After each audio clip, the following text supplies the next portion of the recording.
Hello and a very good morning to all the students. Today we will do our third chapter from history, and the name of the chapter is The First Farmers and Herders. In the last chapter we have learned that how people used to lead their life. They were nomads. Nomads means एक जगह से जो लोग दूसरी जगह से move करते हैं. How their life was. यही तो पढ़ा था हमने. Now in this chapter we will learn that how they have started settling. मतलब एक सेटल जो लाइफ लीड करना था, they how they have started leading that. I have a look at your book, page number 23. Neolithic और new stone age. There was a complete change in the living condition of prehistoric. May by the time the Mesolithic age came to an end. The simple reason for this change was the fact that now he knew how to cultivate. अभी देखो timings के according to pre history में when we will go to pre history we will learn that Mesolithic age जो है and होके एक new age begin हुआ, and that is known as Neolithic age. और Neolithic age what was the feature, मतलब सबसे important feature क्या था? That was the cultivation, that people have learned how to cultivate and how to grow crops. He was no longer a food gatherer but a food producer. He knew that by sowing seeds of wild cereal plants such as rice and wheat, he could grow his own food. Once he sowed the seeds, the plants had been taken care of properly before they produced crops. Hence, man had to give up his nomadic ways. He started leading a settled life. In Southwest Asia, Neolithic culture appeared soon after 10,000 BCE. अब देखो क्या हुआ. In the Mesolithic age they were the food gatherers. क्या करते थे वो लोग? एक जगह से दूसरी जगह से मूव करते थे जस्ट टू कलेक्ट फूड. वो अपनी फीड करने के लिए खुद को they use to search food over here and there, so they used to move from one place to another. But in this age they have slowly learned कि किस तरह से cultivation होगा, plants कैसे grow होंगे, and after learning that उन्हें पता कि अगर हम लोग proper care नहीं करते plants की, then what happens, वो destroy हो जाती है. So they also need to look after their plants, and for that they used to lead a settled life. किस तरह से वो settled life lead करने लग गए. देखो during the neolithic age man started. अभी देखो क्या क्या स्पेशल फीचर्स थे उस एज की. कल्टिवेटिंग प्लांट्स कल्टिवेट करते थे, खुद ग्रो करते थे. Using polished stone tools. They have started using polished tools. ऐसे टूल्स जो ज़्यादा शार्प थे as compared to the Mesolithic age. Domesticating animals. अभी देखो when they have started leading a settled life, they need some animals as their friends, such as कुछ ox, इस type के जो cows animals थे, they used to domesticate them. उनको पालना शुरू किया, and so that they used to help them in their farming. देखा होगा आपने वो खेत, पहले तो इतने improved tools थे नहीं, so they use these animals as a means of their tools also. Settling in villages. And slowly क्या करा उन लोगों ने, एक के बाद एक सेटल होते गए, एंड इस तरह से वो एक वास्ट विलेज का रूप लेता गया. Now move to next page बेटा. Changes brought about by agriculture. देखो चेंजेस क्या क्या आए उसके बाद. First settlements. In order to cultivate land and grow crops man needed water. अब देखो किसी भी चीज़ को ग्रो करने के लिए वी नो कि वाटर की ज़रूरत होती है. So he began to settle near banks of rivers and lakes in proper dwelling areas instead of caves. तो for that they needed to settle near river area और वाटरी एरिया, एंड वहाँ से वो क्या करने लग गए, फिर अपने क्रॉप्स को they use to irrigate from that water that was available in that area. And उन्होंने क्या किया, वो नोमैडिक लाइफ जो वो केव्स में और प्लांट्स पे लीड करते थे, they have left that. He build mud houses with thatched roofs. Gradually a cluster of these houses developed into a village, and man started living in a community. अभी क्या हुआ, उन्होंने slowly they have started making mud houses, मिट्टी के घर बनाने शुरू किए। एंड वो उसके रूफ्स कैसे होते थे, थैच्ड होते थे, देखो पिक्चर में आपको दिख रही होगी। और इस तरह से स्लोली क्या हुआ, जब एक ने बनाया तो दूसरे ने उसके पास बनाया, देन थर्ड वन, इस तरह से एक रो में समझो एक तरह से विलेज स्लोली डेवलप होने लग गया, एक social life they have started leading.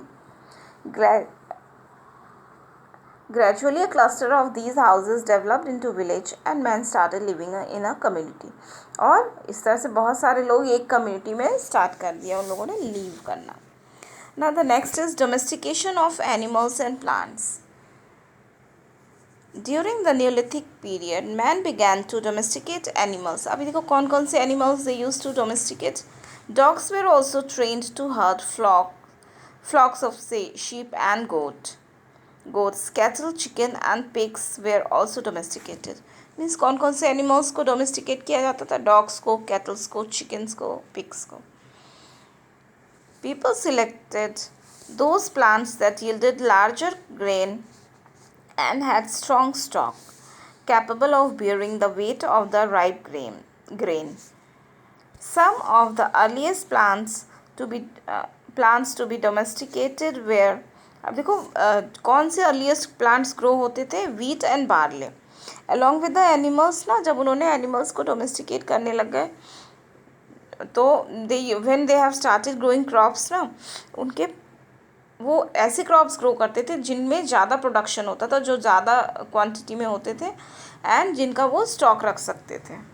So what was the main crop, wheat and barley.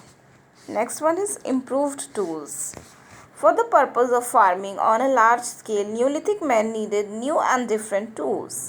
अब देखो फार्मिंग के लिए भी उन्हें टूल्स की ज़रूरत पड़ने लग गई. So they started using basalt to make tools such as sickle blade and grinding stone. और वो कैसे स्टोन्स यूज़ करने लग गए. बेसल्ट एक तरह का स्टोन होता है जो वोल्केनिक इरप्शन में ना निकल के आता है, दैट इज़ वेरी हार्ड, वो बहुत हार्ड होता है. तो दे have started using that in making their improved tools. और अब वो ज़्यादा शार्प ब्लेड्स का यूज़ करने लग गए. These tools were also not harder and stronger. कुछ टूल्स उसमें से बहुत ज़्यादा स्ट्रॉन्गर भी नहीं होते थे, but they could also be shaped and polished in order to give them a sharp edge. And देखो जो बहुत स्ट्रॉन्ग भी नहीं होते थे, अगर उनको शार्प एजेस प्रोवाइड की जाए then what will happen, obviously उसका वर्क ज़्यादा इम्प्रूव हो जाएगा. New and more sophisticated pottery. Potteries क्या होते हैं, देखो have a look at the picture. जो पॉट्स और इस तरह की चीज़ें होती हैं, that comes under pottery. Food production grew due to farming and there was a need to store surplus food. अगर न्यू फार्मिंग के वेज ग्रो हुए then what happen, obviously production ज़्यादा होने लग गया, तो वो एक्स्ट्रा जो उनके पास क्रॉप्स होते थे दे नीड टू क्या करते थे, उसको सेफ भी तो करना होगा ना, from moisture, from germs and from insects. At first baskets were woven from wild grass. पहले क्या होता था, वो लोग एक बास्केट्स बनाते थे वाइल्ड क्रॉप्स ग्रास से, जो जंगली घास होते ना उससे बड़े बड़े बास्केट्स बनाते थे. Later these were plastered with wet clay to make them more useful. और बाद में उन लोगों ने क्या किया, उसको भी जो वो बास्केट्स बनाते थे उसको कवर कर देते थे क्ले से, ताकि वो एक फिक्स शेप में रह सके और उनके ग्रेन्स जो है लॉन्ग टाइम उनकी लाइफ ड्यूरेशन बढ़ जाए. Since fire had been discovered, clay pots were baked and used to store food. और स्लोली क्या हुआ, when they have learn to make fire, हमने लास्ट चैप्टर में पढ़ा था कि किस तरह से ह्यूमन बीइंग ने फायर बनाना सीख लिया था बाय रबिंग स्टोन्स. और उन्होंने क्या किया, फिर इन पॉट्स को वो बेक करने लग गए. बेक करते ही ऑब्वियसली वो ज़्यादा क्या हो जाते थे, टिकाऊ और हार्ड हो जाते थे. And then they have started storing liquids also like milk. Large scale building activities. अभी देखो किस तरह से उन्होंने बिल्डिंग्स बनाने शुरू किए. Building was another area in which Neolithic people make remarkable progress.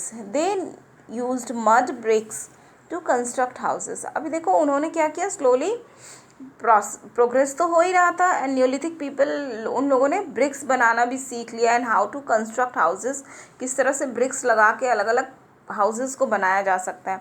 The best example of this can be seen in Catal Huyuk in West Asia. और इसका सबसे बेस्ट एग्जाम्पल कहाँ मिला है, that is in Catal Huyuk, और वो कहाँ पे है, वेस्ट एशिया में है. Opening picture of the chapter. They also built tombs to bury the dead. Tombs क्या होते हैं, वो जो मरने के बाद वो एक शिला जैसा बना देते हैं ना, जहाँ पे उनको उनकी बॉडी को दफनाया जाता है, that is known as tomb.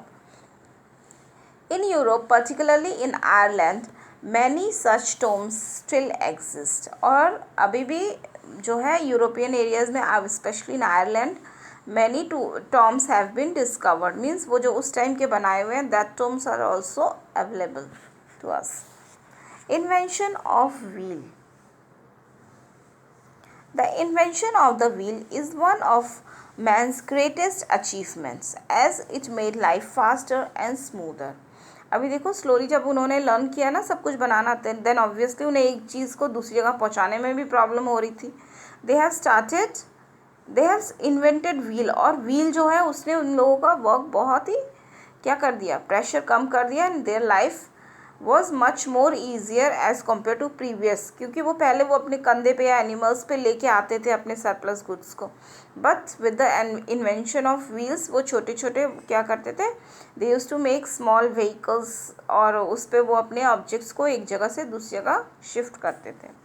In addition to transport, the wheel was also used to make pots and for spinning and weaving. और देखा होगा आप लोगों ने, पहले वो चरखी ऐसे गोल गोल घूमती है, उसी से तो पॉट्स बनाते थे, तो उनके लिए वो वर्क भी इजी हो गया. मीन्स ट्रांसपोर्टेशन के साथ ही उनका मेकिंग, पॉट मेकिंग और स्पिनिंग और वीविंग, ये सारे काम, स्पिनिंग और वीविंग भी तो पहले उसी से ही करते थे. वो क्या कहते हैं उसको कुछ नाम है, जो चक्री टाइप होती है गोल गोल सी. महात्मा गांधी को भी देखा हुआ चरखा, हाँ चरखा चलाते हुए. Now have a look at the next topic, that is Chalcolithic age. और वो कब से कब तक था, that was from 4000 BCE to 2000 BCE. Following agriculture, the discovery and use of metals marks the next major milestone in the progress of civilization. अभी देखो agriculture के साथ ही बहुत सारी डिस्कवरीज हुए, जैसे कि मेटल्स, दैट ऑल्सो मतलब उनके स्टैंडर्ड ऑफ लिविंग को इंक्रीज कर दिया. Metals such as copper. Copper was the first metal to be discovered and use by man. It could be shaped into various tools. अभी देखो कॉपर जो है एक ऐसा मेटल है that can be easily shaped, और उसको बहुत तरह के टूल्स में उन्होंने यूज़ किया. The period when man used both copper and stone tools is called the Chalcolithic age. Means उन्होंने जब कॉपर और स्टोन्स दोनों को मिला के इक्विपमेंट्स बनाए, अपने औजार बनाए, that age is known as Chalcolithic age और द कॉपर एज, बिकॉज उस टाइम उन्होंने कॉपर यूज़ करना सीख लिया था. Now the next is customs, practices and religious life. Obviously when they have started leading a social life, then obviously कुछ customs, practices और religions भी grow हुए. During the Neolithic and Chalcolithic ages, man was scared of natural phenomena such as lightning, thunderstorms and forest fires, as he did not understand what made them take place. अभी देखो जब वो किन चीज़ों से डरते थे, जो बिजली कड़कती है, that is thunder stone, lightning जो देखा होगा बारिश में होती है, और बहुत सारी जो फॉरेस्ट में आग लग जाते थे, तो ह्यूमन बीइंग को लगता था कि some natural forces are doing all these things, because they don't know at the time science was not over there ना, तो उन्हें साइंटिफिक कैसे वो फॉरेस्ट बर्न हो जाते थे बिकॉज ऑफ सन रेज, वो उन्हें नहीं समझ में आती थी. लाइटनिंग क्यों हो रही है, थंडर स्टॉर्म्स क्यों आ रहा है, बिजली क्यों कड़क रही है, they were unaware of these things. So उन्हें उन चीज़ों से डर लगता था, एज इफ कुछ हो रहा है ऐसे लगता था उन्हें. So he began to worship forces of nature like the sun. अब वो किनकी पूजा करने लग गए, sun, rain, thunder and fire. Earth was revered as a mother mother earth as it provided food. और अर्थ को क्या कहते थे? मदर अर्थ, बिकॉज वो उन्हें क्या देती थी? खाना, food. Burials, Neolithic and Chalcolithic people looked upon death as a journey from which one did not return. और देखो डेथ को वो क्या कंपेयर करते थे? किसके संग? एज अ जर्नी, एक ऐसी जर्नी जहाँ से हम वापस नहीं आ सकते हैं। They believe in life means वो ये नहीं मानते थे कि लाइफ उसके बाद ख़त्म हो जाती थी। दे यूज़ टू बिलीव कि लाइफ उसके बाद भी चलती है, but we never use to come back, हम वापस नहीं आते हैं। They believed in life after death, और वो ऐसा मानते थे कि डेथ के बाद भी लाइफ है। So when a person passed away he was buried with his belongings. कोई जब मर जाता था ना, देन उनकी डेड बॉडी के साथ they also use to keep some things, means belongings, जो भी वो यूज़ करते थे, such as baskets, stone, tools and jewellery. मतलब ये चीज़ें so that after their death also जो उनकी लाइफ होगी they can use that. Although that was not possible, but it was their belief कि हमें उनके ज़रूरत की चीज़ें भी we need to give them. Okay, I think this chapter is clear to all of you. Bye bye, students.